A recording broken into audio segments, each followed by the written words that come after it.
Saudações, pessoal. Espero que tenham um bom dia.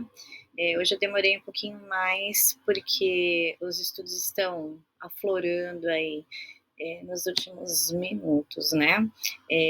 Bom, só para avisar que eu vou ficar aí alguns dias fora, deixando no caso de mandar os vídeos, porque eu também vou estar no compromisso, de concurso, inclusive do TRF, então eu estarei fora de São Paulo, ok?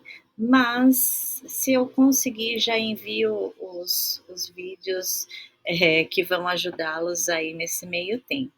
Hoje eu vou falar do direito constitucional parte 2 sobre brasileiros natos e naturalizados, e aí eu já quero começar falando um pouquinho da diferença entre nato e naturalizado. Muito bem, o brasileiro nato é aquele que possui a nacionalidade desde que nasce, ou seja, ele nasceu brasileiro e pronto. Friso aqui que ele pode ser um brasileiro que nasceu no estrangeiro, por exemplo. Ainda assim, ele será brasileiro. E tem outras situações que mais à frente podemos abordá-las. O naturalizado é aquele que, por vontade própria, quer ser brasileiro. Muito bom. Sendo assim, o artigo 12, ele vem com a sua fundamentação sobre a questão dos brasileiros natos. E lá no parágrafo terceiro, e é aqui que eu quero conversar com vocês, ele vai falar que são privativos de brasileiro nato os seguintes cargos. Do inciso primeiro até o sétimo, e aí eu já vou direto para o que nos interessa, vocês vão observar que os cargos dos quais são privativos, ou seja, somente brasileiro nascido no Brasil podem ocupar, são cargos de extrema importância, ok? Então, os cargos de presidência, né? Presidente, vice-presidente, presidente da Câmara dos Deputados, presidente do Senado Federal, ministro do STF, carreiras diplomáticas, ministro do Estado de Defesa e oficial das Forças Armadas. Muito bem. E aí eu vou voltar novamente aqui no artigo 12 para mostrar para vocês aqui essa intenção, conforme eu havia dito, né? Então, eu tenho aqui no artigo 5º, inciso 71 e 72 da Constituição, onde ele traz aqui no inciso 71 que nenhum brasileiro será extraditado. Muito bem, então não pode ser extraditado de jeito nenhum brasileiro nato. E aqui, pessoal, eu venho a explicar o que seria essa palavra extradição, do verbo extraditar. Bom, para quem não sabe, extraditar é o processo pelo qual há uma cooperação entre territórios, entre países, no qual um país vai auxiliar o outro com a entrega de determinada pessoa. Essa pessoa, ela tem que ter sido acusada ou estar condenada em razão do cometimento de um crime, tá? Então a extradição, ela gira em torno desse acordo. Muito bem, sabendo disso, eu tenho aqui no inciso 72 que não será concedida a extradição de estrangeiro por crime político ou de opinião. Olha só que interessante isso, bem atual. Então, o que a gente conclui? Que para que ocorra a extradição é necessária a condenação em pena restritiva de liberdade, ok? Passando aqui para a próxima situação, em relação à idade. Então, aqui vai uma observação importante, logo de cara. Lá no topo, aqui vocês estão vendo presidente e vice-presidente e senador, 35 anos, governador e vice-governador do estado e Distrito Federal, 30. Os cargos de maior importância para a República Federativa do Brasil são as que estão no topo. Maior idade, maior importância. Então, 35 anos, presidente, vice-presidente, senador. 30 anos, governador, vice-governador do estado e Distrito Federal. Deputado federal, estadual e distrital, prefeito e vice-prefeito e juiz de paz, 21 anos. E com 18 aninhos, os vereadores.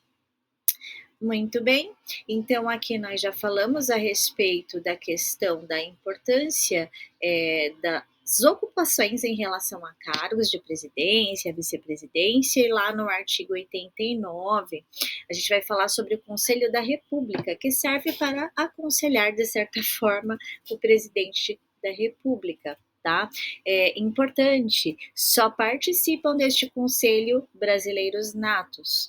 Então, lá no inciso 7º do artigo 89, que ele fala o seguinte, né, o Conselho da República, que é o órgão superior de consulta do presidente da República, e dele participam 6 cidadãos brasileiros natos, com mais de 35 anos de idade, isso é importante, relevante, sendo 2 nomeados pelo próprio presidente, 2 eleitos pelo Senado e 2 eleitos pela Câmara, todos com mandato, também é importante, de 3 anos vedada, ou seja, é proibida a recondução. Então, aqui há de se entender primeiro qual que é a finalidade desse conselho. Ah, vamos lá só ficar aconselhando. Não, existem algo pertinente, tá? Então, de acordo com a lei, vai servir para se pronunciar sobre a intervenção federal, que é estado de defesa e estado de sítio, caso de guerra, né, pessoal? Ou questões relevantes para a estabilidade das instituições democráticas de direito. E aí vai uma breve explicação. Eu trouxe para vocês 2 exemplos. Um que envolve a questão dos poderes da União, executivo, legislativo e judiciário, ou seja, quando um interfere indevidamente na esfera do outro, a gente tem uma instabilidade de competência de outro poder. Aí, nesse caso, deverá ser acionado o Conselho da República. Um outro exemplo, quando os direitos e garantias individuais, como por exemplo a livre manifestação do pensamento, é violada, nós também temos o quê? Uma instabilidade nas instituições democráticas. Então, deverá ser acionar o Conselho da República. Bom, saudadas as explicações, seguimos para o artigo 222 da Constituição Federal. Então, aqui eu friso a vocês que só podem ser donos de meios de comunicação brasileiros natos, ainda falando sobre a questão da nacionalidade.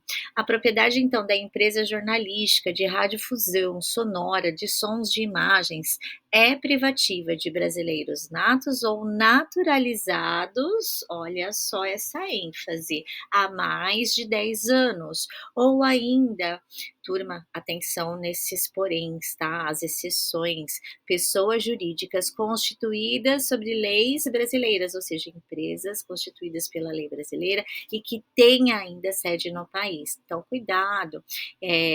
Essa redação, ela foi feita pela emenda constitucional número 36 de 2002, então é muito importante, tá? Então, só podem ser donos, tá? Em tese, meios de comunicação brasileiro nato, porém, olha as exceções. Naturalizados há mais de 10 anos pode, pessoa jurídica constituída sob leis brasileiras e com sede no Brasil também pode, ok? Muito bom. Emenda Constitucional número 131 de 2023 alterou as alíneas A e B do artigo 12 da Constituição Federal, tá, pessoal? Com relação à perda da nacionalidade. Então, aqui 2 formas de perda de nacionalidade que vieram com essa emenda. Primeiro, o cancelamento por sentença judicial por fraude relacionada à naturalização ou atentado ao Estado Democrático de Direito. E, segundo, pedido por expresso para o brasileiro nato, por não poder ficar aí na condição de apátrida, tá? Então, nesses 2 casos, a emenda constitucional de 2023 trouxe aí a mudança nas alíneas A e B do artigo 12 da Constituição Federal. Queridos, informação importante que eu preciso falar a respeito. Antes poderia, tá, ficar sem pátria, apátrida. Contudo, essa emenda trouxe que não pode. Então, e aí, o que eu faço? Então, eu tenho que assumir uma outra nacionalidade, seja italiana, francesa, enfim, tá? Quando você faz isso, você também perde todos os direitos né, eu abri mão da minha nacionalidade brasileira, então eu não posso mais, por exemplo, concorrer a cargo público no Brasil, tá? Isso é uma questão. Também uma outra questão que é relevante trazer para vocês, que a qualquer momento, por essa emenda também, eu posso retomar a minha nacionalidade brasileira, tá? Bom, deixe-me ver aqui se tem mais algo a ser dito. Não, é só isso mesmo, tá?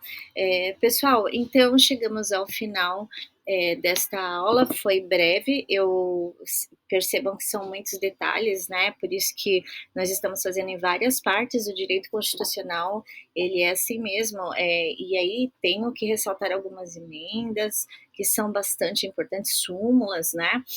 Que porventura venham a ser consagradas aí nas provas de vocês. Obrigada por mais esse tempo junto à minha pessoa. Espero que todos tenham um ótimo dia. Um grande beijo no coração.